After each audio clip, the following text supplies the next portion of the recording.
En avril 2023, des traces de chlorothalonil sont repérées dans nos réseaux d'eau potable. Un pesticide interdit par l'Union européenne depuis 2020, car potentiellement cancérigène pour l'homme. Mais alors, comment ce polluant s'est-il retrouvé dans nos robinets? Quelles sont les solutions pour garantir la pureté de l'eau?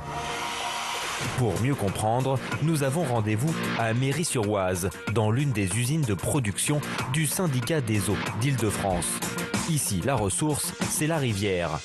On est dans un espace qui est assez naturel, avec des arbres, avec aussi des oiseaux, des poissons. Ce qu'on voit moins, c'est que cette eau-là contient des milliers de substances différentes.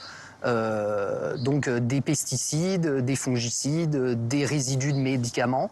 Pour traiter les eaux, toutes les usines ne filtrent pas avec le même degré de précision, d'où les traces de pollution chez certains consommateurs.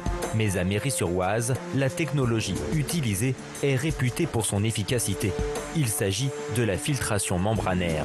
À l'intérieur là, des tubes qu'on voit, il y a donc la membrane. On va pousser l'eau à travers cette membrane et on se retrouver dans le petit interstice, faire tout le tour comme ça et arriver dans le collecteur central.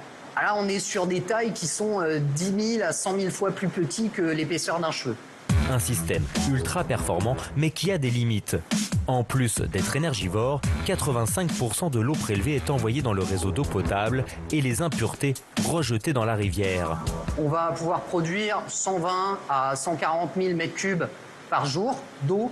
C'est la consommation de 800 000 habitants. D'ici 3 ans, des membranes encore plus performantes vont être installées. Et ce n'est pas tout. Le syndicat des eaux d'Île-de-France va investir près de 900 millions d'euros pour équiper 2 autres usines avec cette même technologie et alimenter ainsi 4 millions d'habitants.